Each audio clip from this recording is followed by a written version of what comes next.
A very good morning to everyone from me, your host, Alicia Jali. Welcome to yet another exciting edition of your favorite program, Media Monitor, your program where we give in-depth analysis of the day news and events that got the country as well as the region talking. Now, as usual, before we're going to discuss our today's newspaper headlines, let's take a look first at our topics for today. Now, some of the remains of the victims of TB Joshua's church collapse were laid to rest this weekend. Tensions run high after Numsa's expulsion from Cosatu. And we look at the possibility that the post office strike is likely to be a thing of the past. We're also going to look at the innocent passengers that were killed in a taxi war at Windmill Park in Ekurhuleni. In other news making headlines, suspected members of the Somali militant group al-Shabab have killed at least 28 people in an attack on a bus in northern Kenya. Eskom says load shedding is expected to be put in place across the country. And our call-in topic for the day is, would you bury your loved one without seeing them and going through the necessary rituals? Do share your views and comments concerning this topic by calling us on the following numbers. It's +2711 714 6843, 714 6847 and 714 6857. Or you can interact with us on Twitter at SA Media Monitor, and of course on Facebook it's Media Monitor, including our email address. It's mediamonitor@sabc.co.za. Very good morning to you.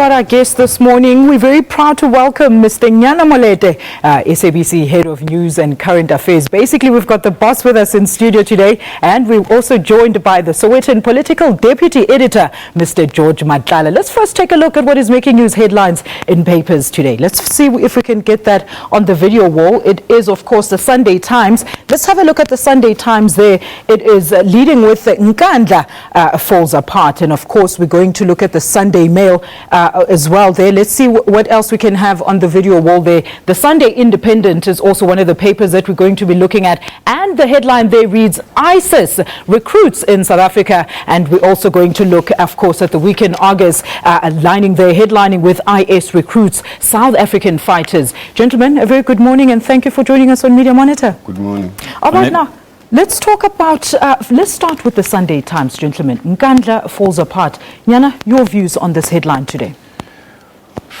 Look, I mean, one of the things we need to take into account is Nkandla is in a rural area. And in places like rural KwaZulu-Natal, cows roam freely.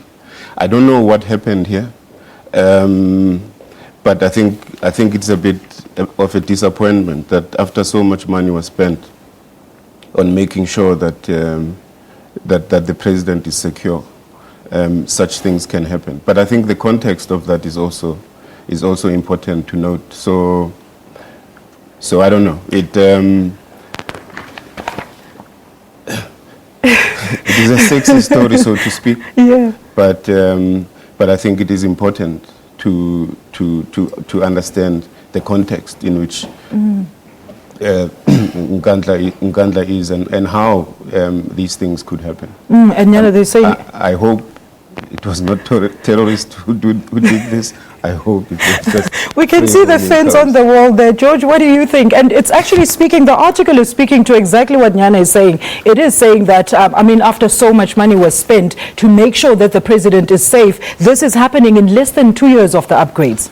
What I find to be quite interesting for me is that the public protector found that the president had unduly benefited from the so-called non-security installations. Now, we are not having a non-security installation here. This is a security fence which was built with millions falling apart.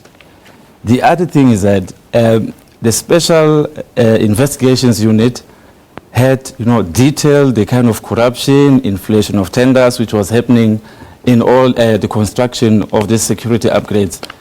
It was to be expected that where there was corruption, because Nkandla represents a cesspit of corruption, it was to be expected that you have such occurrences. Quite disappointing. I agree with my colleague that so many millions No, spent. When you say expected, George, what do you mean? No, George, hold on. What has corruption got to do with cows grazing A fence. across a fence? No, I'm saying that the contractor who initially put this fence Yeah. was changed. So from that, you can detract that there might have been poor workmanship that led to this. It's not only cows. This is a national security key point. We cannot say a national security key point is disturbed by cows. You can, if it is. I mean, How so? All It's right, supposed to be gentlemen. guarded. No. All right, gentlemen, that's It's it for supposed to that be guarded. headline today. Let's leave it there for that headline then, Yana. We're not Okay. going to go into a debate about it. We're just basically looking at the headline. All right, let's move on to the next one. And of course, it's a very interesting headline there with the Sunday Independent. ISIS recruits in South Africa. The story here is apparently there's an ISIS recruitment member happening in South Africa. And of course, they have started recruiting some members out in Cape Town, up to 109 members. George, your views? It's quite disheartening. If you have such a number of ISIS recruits in our country, first of all, it creates a sense of not being safe.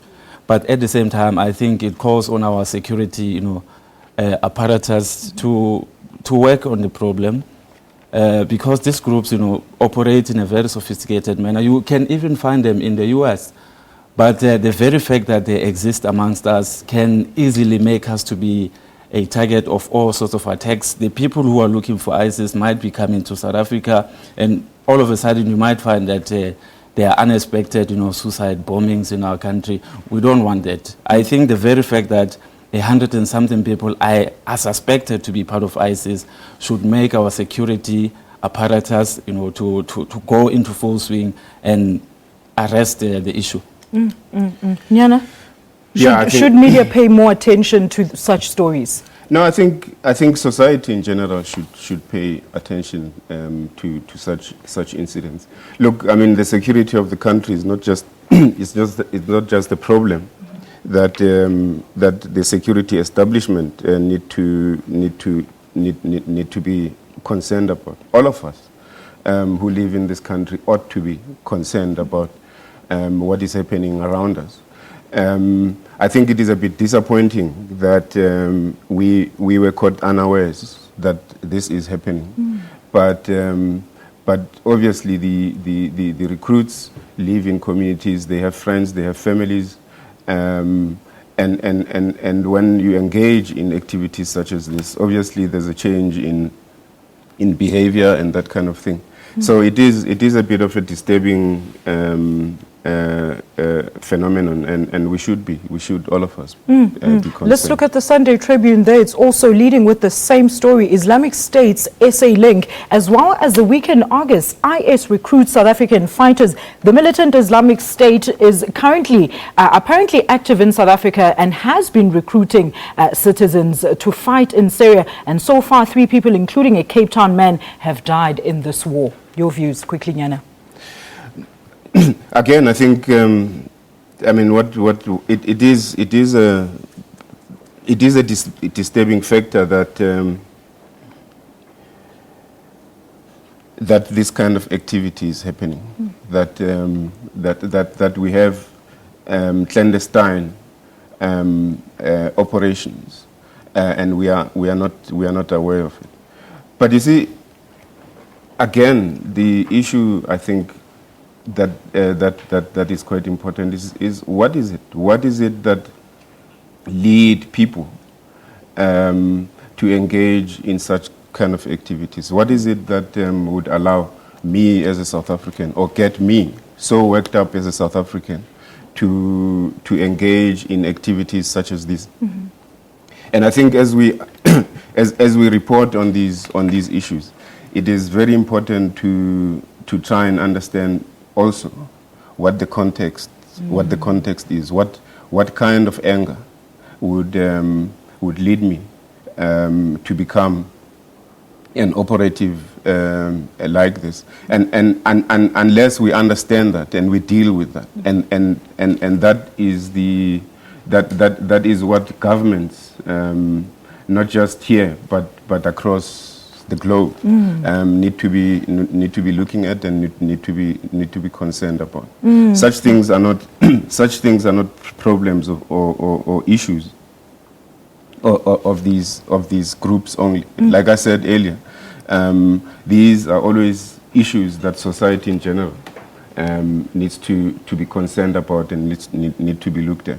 But being concerned about this kind of thing is, do you only, if you are South African or if you are the South African government, does all you do mean that you try and hunt down these people, arrest them, put them in jail, or do you do other things? So I think it is a complex issue. To deal with. And Nyana, we always needs hear to be that dealt with that way. We always hear that, of course, journalists in South Africa don't have access to African stories, and of which, if people are dealing with such militant groups outside of South Africa, people don't think it's their problem because it doesn't involve them at this stage, and it's not a good way to look at it that way. You know, it is our problem now. 140 people is a lot of people. And the 140 can multiply to much more. So, you know, your question about journalists and not having access. I don't think it's an argument that we can use. I think we live in an age where information is much more accessible than it used to be. Yes. So I don't see that as a... So it's just an excuse. Thank you so much, Nyana. We're going to leave it there. Unfortunately, we've so overrun on this segment. We're going to take a quick ad break. And when we return, we say our final goodbye to some of the mortal remains that were repatriated back to South Africa from Nigeria last week. Stay with us. This is Media Monitor. It's a trauma, in fact. It's not good at all. But there's nothing we can do. We wanted to satisfy ourselves.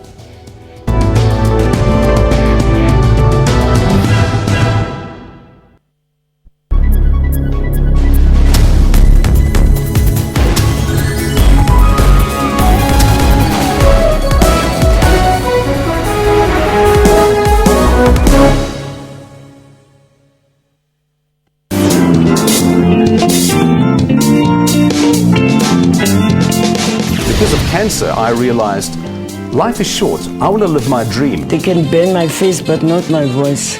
I'm definitely not a cross-dresser. South Africa, I'm just a gay man.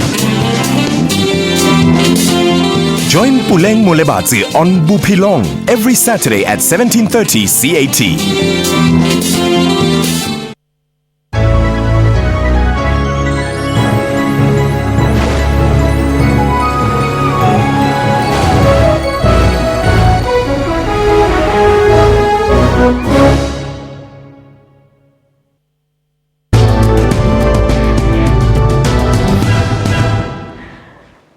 Welcome back. This is Media Monitor. Most victims of the TB Joshua Church collapse were laid to rest this weekend in different parts of the country. Families had to bury their relatives without following their customs, something that didn't go down well with most of them. Media Monitor producer Yolanda Mhlati has more on this.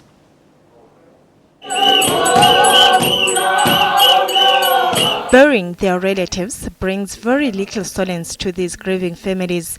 At the center of their discomfort is not observing their cultural practices. There's a certain ritual which must be performed where the spirit departed from the body, so that we make sure that that spirit doesn't stay there wandering and creating havoc. It is a double ordeal for these families. They are already overwhelmed with the death of their loved ones, and now the guilt of going against their beliefs. As a family, even if we wanted to do something, but we didn't have any powers because they died in a foreign country, so we couldn't go that side, and we don't know exactly which spot did they die on. Those who went against the government's advice not to view their remains for health reasons are left quite devastated. It's a trauma, in fact. It's not good at all, but there's nothing we can do. We wanted to satisfy ourselves. There are many organizations. Meanwhile, TB Joshua once again failed to appear before the inquest this week. I'm not mentioned here. I want to say thank you for your prayer All right, now, panel, I don't think people realize just how grave the situation was with the whole church building collapse and the aftermath until the repatriation of bodies almost 2 months later. Do you think media did justice to the story, George? I think to some extent we did. We did justice. We highlighted the long wait.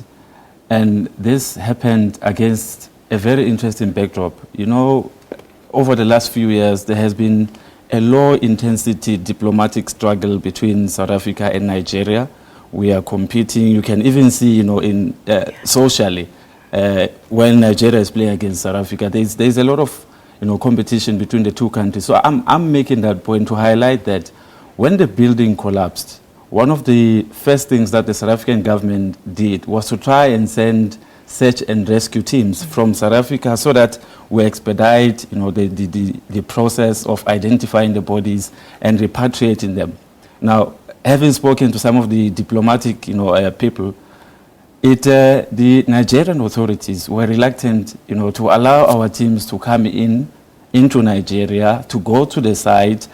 So this is one of the issues that, you know, delayed the whole process of identifying the bodies and repatriating them to South Africa. So this diplomatic power struggle has contributed to what I can say is prolonged pain for the families. I want to argue, had there been harmony between the South African government and the Nigerian government, which you know came through in the latter stages, the bodies would have been repatriated quicker. And in South Africa, I mean, we used to burying our people in about a week or so. Yes. So if you bury your loved ones about 2 months after the incident is quite disheartening. And this was prolonged pain in as far as I'm concerned. Now, Nyana, in South Africa, culture is a very big part of our lives. And of course, people having to be buried in this manner. Do you think media has looked at the long-term effects of this? Look, we are in the process of looking at the long-term effects of this. It's difficult to also know what the impact is going to be. It just depends on. It depends on the families themselves as well. It depends on how they handle the situation. I mean, in a situation like, in a crisis like this, you'd hope that there would be a lot of counseling and that kind of thing. But another complicating factor here is that the victims of that collapse were there on a private kind of personal religious mission. And because they are South African citizens, then government had to intervene in trying to bring the bodies back and things like that.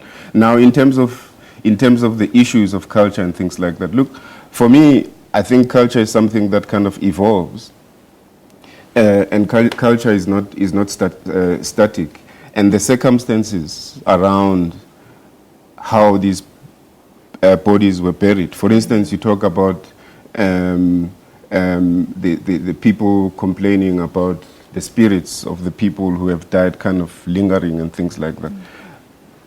It is a difficult thing because you've got to balance a health issue with a cultural kind of traditional issue. And I just hope that people really do understand. It's also very, very traumatic to see, you don't know what state those bodies were in. And it may be better for the families that this had not happened, because you don't know what trauma seeing those kinds of bodies in the conditions that they were in, taking into account that they'd been there for 2 months. So I don't know. I think it is a process that all these families and the people involved have got to deal with on a kind of daily basis, and I hope a lot of them get some kind of assistance. Let's have a look at some of the tweets that some of you at home have sent us in regards to this topic. Of course, Samuel Mokhwetsi says, I fully support that because that's what we do in our culture to get maximum closure. Thank you so much, Samuel, for your comment there. Nesane Ace Mashudu says, it's how it is done, and I think they'll find closure. Thank you so much, Nesane. Travis Kosana Senior says, let them see the remains at their own peril. Thank you so much, Trevor. And last but not least for now, Gavin Pelser says, why travel? Don't they worship the omnipresent God? No need for cleansing, as bygones are bygones. George, your views? I Some think very harsh views indeed. It would be quite harsh to start a conversation about why did they live in Boro and went to TB Joshua. I think we all agree this is a tragedy. It was an accident. I mean, people are allowed to have freedom of religious association, to seek spiritual upliftment anywhere in any corner of the world. We cannot sit here and say, maybe if they were in Katlong, something like this wouldn't have happened. I think I take solace in the fact that the bodies have been repatriated, and some of these families will finally get a chance to get some closure. 2 months is quite a long time, quite a painful wait for them. And given what happened to them, I think we need to be sympathetic. We cannot be raising issues about why did they go there in the first place. We all know they were looking for spiritual upliftment. It is not confined to South Africa, by the way. Even George, I mean, I could have been there looking for some spiritual upliftment. So you cannot say when I come back dead that you shouldn't have been there in the first place. That's not helping the families to move on, and I don't think that's quite a responsible way of approaching it. All right. Now, Mr. Malete, this one is for you. So we actually showed, we covered the repatriation of the remains last week. Now, we always get a lot of criticism as a public broadcaster, but just how far can media go in terms of reporting the facts and respecting the culture, sir? I think that's what we are doing right now. I think George and I have spoken about this issue, and we try. I think we try to be respectful to people's religion. We try to be factual about it at the same time, because you can't hide any facts in trying to be respectful. But I think we should give information that is of public interest. It is our job. It is our responsibility to. That's why we do the jobs that we do. Our job is to give information. But as we do that responsibly. Thank you so much. And that's where we're going to leave it. Take a quick ad break. And after the break, it's our one-on-one segment with SABC senior political correspondent Sichaba Gankosi to give us more insight into the Cosatu saga. Stay with us. This is Media Monitor.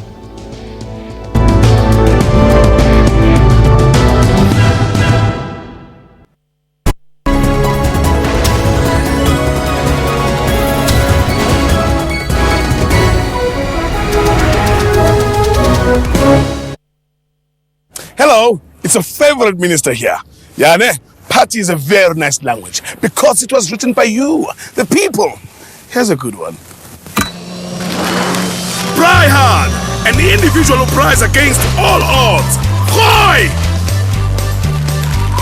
Give me one! Here's one for all you Pry Hards. Get a case of Castle Light Lime for only $169.99 and help make party South Africa's 12th official language. Tops at Spa, shake things up. SABC, sharing 20 years of inspiration.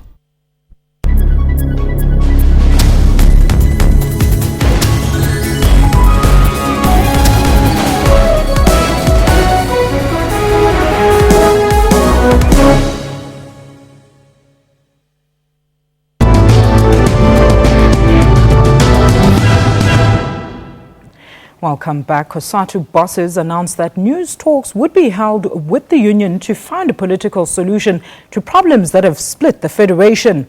Meanwhile, Numsa says it has received a convincing mandate from its Western Cape stakeholders to forge ahead with its plans to form an organization. All right, now we are joined by SABC senior political correspondent, Mr. Sichaba Gankosi, to give us more insight on the Numsa Cosatu saga. Sichaba, thank you so much for your time. Welcome to Media Monitor. Hi, thank you. Good morning. Now, Sichaba, since the expulsion of Numsa, we've had many reports. Cosatu split to boost opposition to the ANC. The Numsa expulsion signifies a historical or political change. What are your views? Look, I mean, Numsa has always been Numsa and Cosatu since 1993. They called for a split in the alliance. They wanted the ANC to account for some of the things it was doing. And this came as no surprise. So it's been an ongoing thing. I think what the problem we have with Cosatu now is managing the different ideologies within the federation and the loss of what I perceive to be a moral culture in the organization.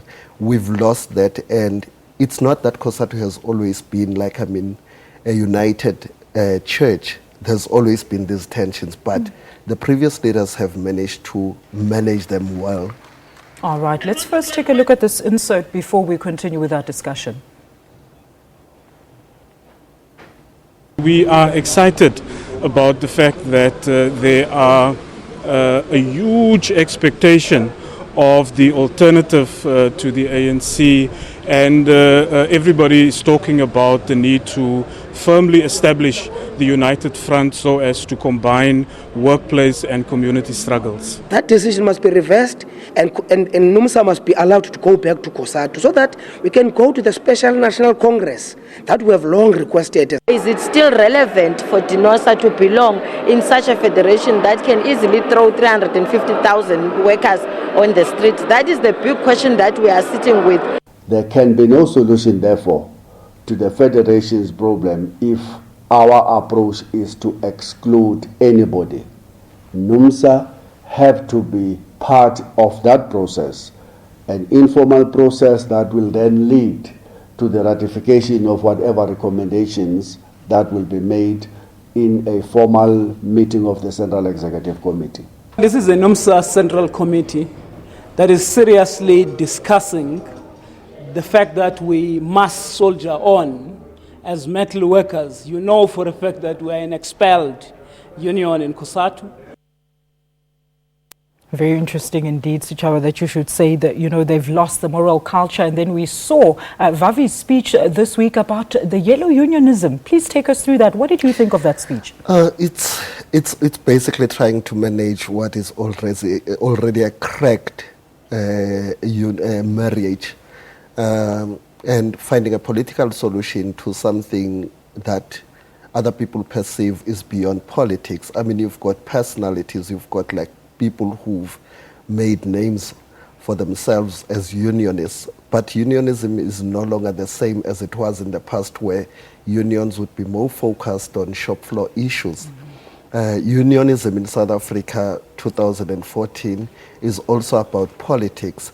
So if you don't have that kind of leadership that can unite all the factions, and you do so on a moral high ground, you lose the political influence that you can exert on people such as the ANC. And this is the case that we have in South Africa at the moment. Now, Chaba, a lot of people are speculating that there could possibly be a shift and crossover between unions, the members in the unions. Do you think this could happen in relation to the Constitution?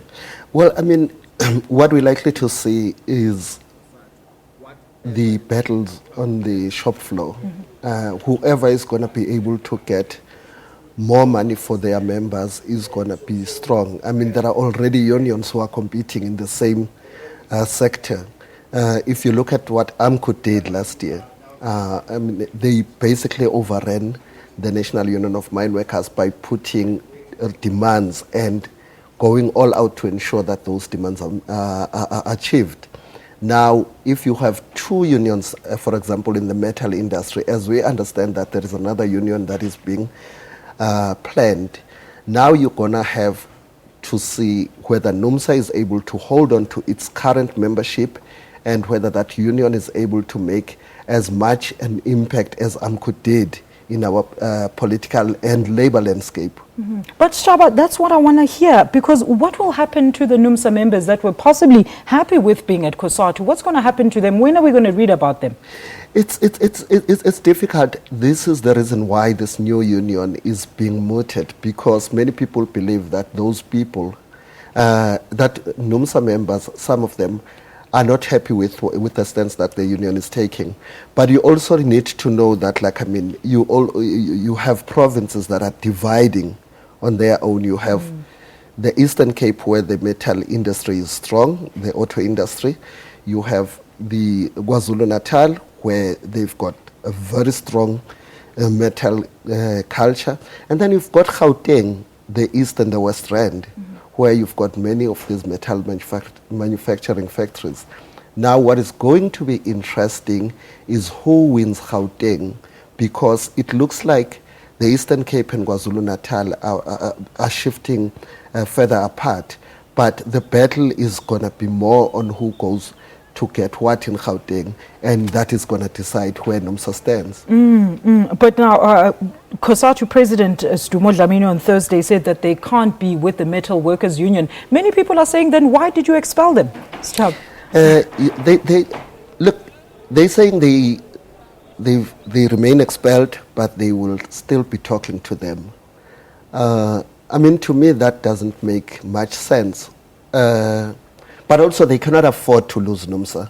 Numsa has got this organizational muscle that has taken years to craft. Now, for Numsa to be out in the cold, it means it goes with that muscle. And for anyone who would want to make a political stand in South Africa, they will already have a machine set up outside of Cosatu. So I think what they're trying to do now is to get Numsa back into Cosatu, find political solutions to issues that, as I said, are beyond politics. I mean, if you look at what happened, I spoke of the of the loss of morality in Cosatu. That, I mean, you have leaders who are accused of certain things. I mean, some of the leaders who are there are not even supposed to be there, but they're still there. Now, if you're going to patch over that, I don't think you'll deal with the cracks. You may patch them at the surface, but they will remain there. But as I said, Cosatu has always been a contested terrain. But Staba, I mean, we know that Numsa can appeal the expulsion decision in February. What do you think about this, them going and announcing that they're going to start a new organization? Where does this put them now? In which position does it put them? Look, I mean, the attitudes are hardening. Numsa is saying, you talk to us at your own peril. We're going ahead with the United Front, and we think we can find a life outside of Cosatu. But Cosatu is saying, come back, let's talk. Now, it looks like you're trying to get a marriage that is basically failed to work, and you bring in councillors to talk to the partners. I don't think it will work, but it will appeal if it wants to, and the National Congress will then take a decision. They're calling for a special Congress next year. The Cosatu leadership has agreed. So you're either going to forward the normal Congress that was planned and make it a special Congress, and then you have to decide on the agenda of that Congress if you're going to deal with leadership and then the issues that have taken Cosatu to where it is right now.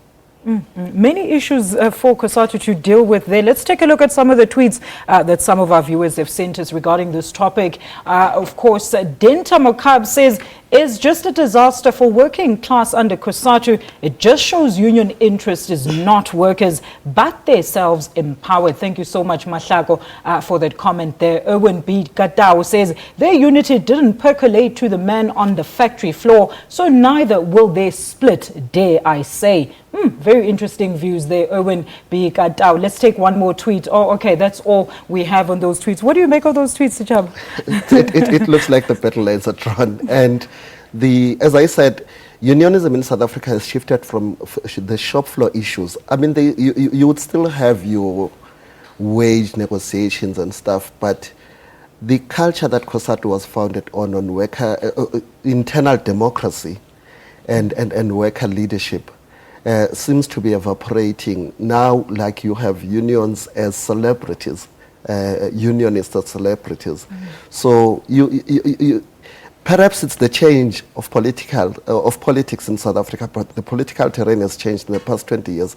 Maybe it's about time that we face up to the reality, but also the workers on the factories would also have to have a word on where Cosatu or Numsa or whatever union goes. And Shaba, when are we going to hear about the socio-economic effects of the split? It's already been felt in other places. I mean, you already have tensions. God forbid we don't have another situation like we had in the Platinum Belt, but there would be political tensions between competing interests. I mean, there are people who've taken a strict stand to say we can do without Numsa. And there are people who say you cannot risk to take the biggest affiliate out of the federation, you weaken the federation. So you already have those tensions. And in the past, the unions in the manufacturing industry, your Numsa, your National Union of Mine Workers, your chemical workers, used to have influence over what was going on in Cosatu. But now you have public sector unions also gaining ground. So if you look at the numbers in Cosatu, if you crunch the numbers, the 5 biggest affiliates of Cosatu, I mean, 3 of them are from the public sector. And 2 of them would be your National Union of Metal Workers, Numsa, and your National Union of Mine Workers. But the rest would be your public sector unions, your South African Democratic Teachers Unions, your NEHAUs, and all those. Those are the tensions that are playing themselves out between the old manufacturing leadership in Cosatu and the new public servants who are setting themselves in the movement. Sichaba, thank you so much for your time here on Media Monitor. Thank you. Thank you so much. That's Sichaba Gankosi talking to us about the Cosatu-Numsa split. We're going to take a quick ad break, and when Media Monitor returns, we analyze the 2 stories that have had major negative impact on students, being the post office strike and the taxi violence. Stay tuned to hear more after this.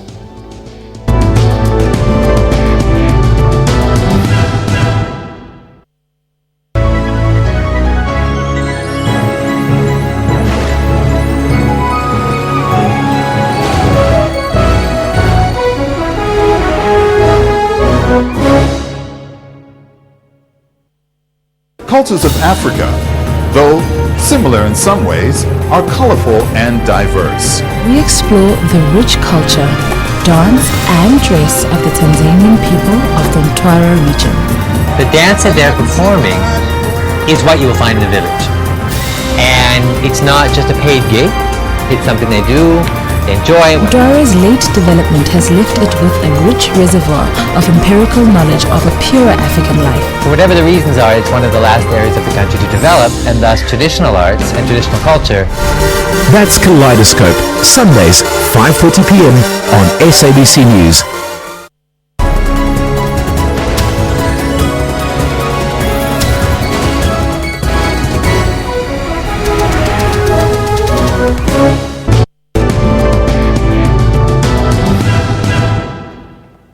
Welcome back to Media Monitor. 2 of the 3 acknowledged unions, SAPAU and DeParque at the Post Office, have reached a wage settlement with the parastatal, leaving CWU the only union that continues with negotiations.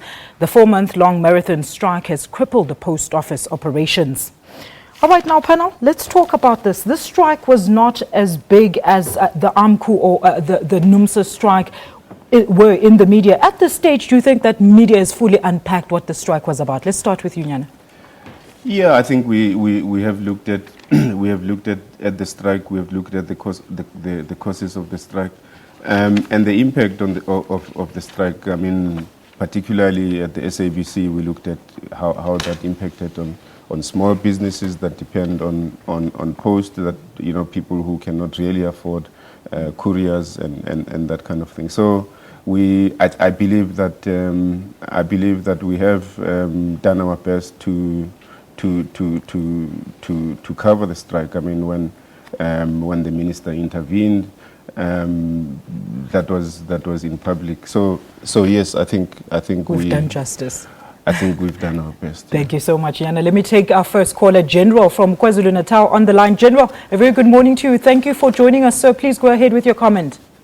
Thank you very much, Alicia. Yes, please go ahead, General. The Kitile SK bill. Yes, the founder of Cosatu. We expected the chasm or a rift offering the foundation of Cosatu because the CIA was very interested, was sharing the making. And we came with... General, we're struggling to hear you, sir. General, we're struggling to hear you, so I'm going to ask you to please call us back again. Your line is very, very bad there. All right, we're going to continue with our discussion. George, what are your views about this post office strike? Do you think that the media in general did the story justice? I know SABC did. To a large extent, we tried. I think one of the issues that are not coming out clearly is how competition for membership at SAPO has conspired with, maladministration and the problems of management there to prolong the strike. I think with the developments in Cosatu, you get to ask yourself that if it happens that there is fight over membership in many institutions and also in different sectors, this is one of the results. You have prolonged industrial action because there is fierce competition between the unions. Not to say that the state of the South African Post Office is satisfactory. It's tough there. Things are going down badly, but the Post Office is one of the typical examples that remind us of the state of the state-owned enterprises in South Africa. The government has been trying to do a review of the SOEs. There is a whole lot of problems. They are beset by problems, and what is happening at SAPO is also a manifestation of a bigger problem, that is happening in our state-owned enterprises. And the competition, between the unions just adds fire to a problem that has already been there for quite some time. Now, many are of the view that if a strike is not violent, then it's not newsworthy. Is that fair on the media's part, Nyana? Look, we have to look when there is activity like that. Obviously, it attracts kind of attention, and you also need to understand that in some cases that kind of activity happens because people want attention and people want to be in the newspapers or in television, as so to speak. But also, you were talking just now about Numsa and the problems with Numsa. Sometimes it also has to do with the numbers involved in the strike. If AMCU or the NUM go on strike or Numsa goes on strike, it's huge numbers, large numbers of people. And in some cases, the kind of smaller unions kind of complain about lack of coverage. But the thing is that the media in general have, the resources are limited for the media to go everywhere and anywhere. And on a daily basis, editors need to balance what they do, what they cover, with the kind of resources available to them. I think sometimes there is quite a lot of a lack of understanding in terms of what we in the media need to go through in order to kind of cover a story, and it's always a question of balance and the choices that we make, and sometimes, yes, we do make mistakes. Yes, they've often said that media grows fatigued over the same stories that is ongoing for such a long time. George? Sometimes, yes, you see those cases. Sometimes it's not necessarily fatigue. It's about allocation of resources. Like my colleague is saying, you find that there are other developments happening. But in the case of the South African Post Office, it shows you that sometimes if we don't pay attention to things as they develop, we get into the scene when it has now exploded. Because the competition which is happening in the Post Office is having a very serious impact on the negotiations themselves, because it's no longer about reason, it's no longer about economics only. It is also about this competition. Now, if we had not followed it, sufficiently, we were going to wake up to another, some sort of a marigana, where we waited for things to come to a head, they exploded, and we became reactive. I think what we haven't done sufficiently, I want to argue, is to explore this fight over the membership, let alone the fact that there is mismanagement, there are structural problems at the South African Post Office. But I think this fight is adding fuel to a very serious problem. Look, the whole board resigned and we still don't know the whole reasons behind that. Let's take two tweets quickly before we wrap up on this topic. Of course, Sierra Rinki says, most matriculants applied using Post. How will this impact on them being accepted into the universities? Thank you so much, Sierra. Let's take one more tweet. Mazwai Votega, always with us, says, this is not good at all. This might lead to queues at varsities like we saw in UJ. What do you make of this, Nyana? Especially with the matric results. I mean, the matrics have already applied via Post for tertiary next year. Look, it's a problem we have to look at every year. Department of Basic Education tries every year to improve on the results. You also have issues of poverty and affordability. And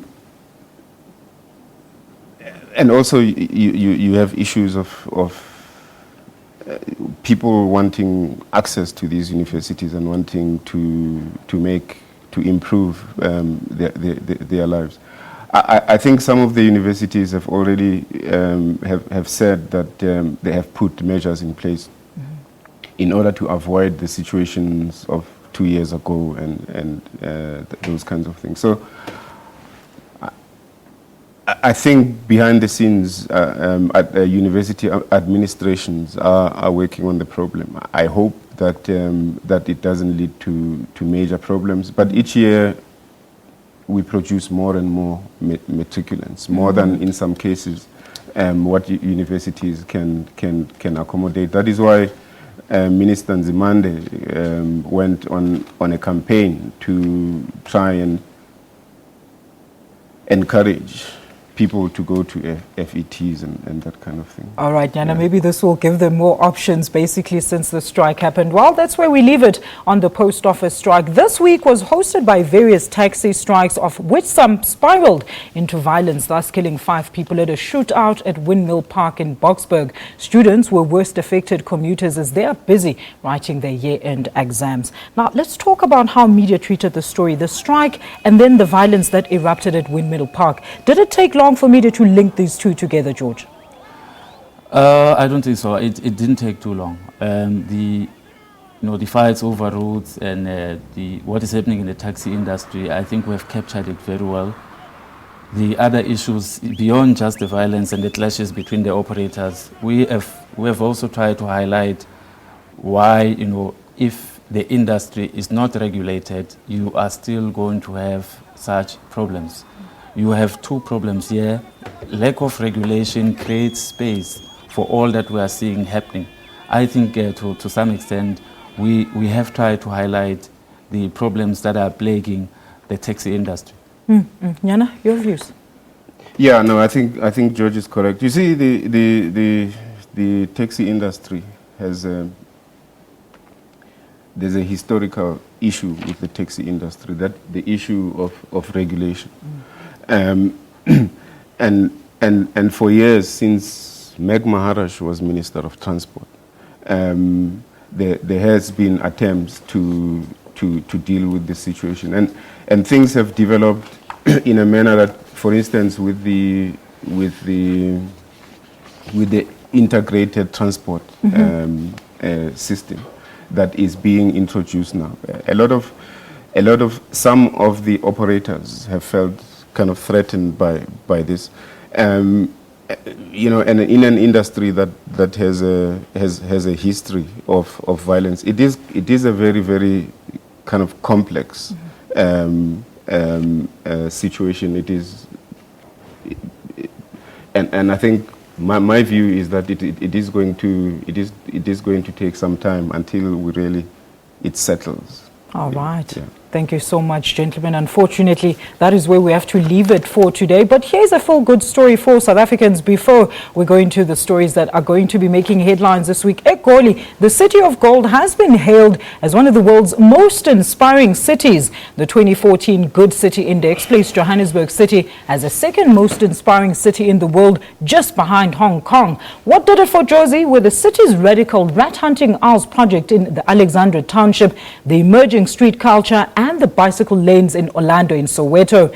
The US-based Good magazine says Jozi scored high in categories including hub of progress, street life, connectivity, and work-life balance. 3 cheers for the city of gold. And of course, that is where we have to unfortunately leave it this week. Thank you so much for calling us and of course being with us. Your contributions and suggestions are highly valued. You can follow us on Twitter at SA Media Monitor. Share your views and comments on Facebook. Go to www.facebook.com/Media Monitor and like our Facebook page. Email us your thoughts about the show at Media Monitor at sabc.co.za. Thank you so much once again for watching Media Monitor. Do join us again next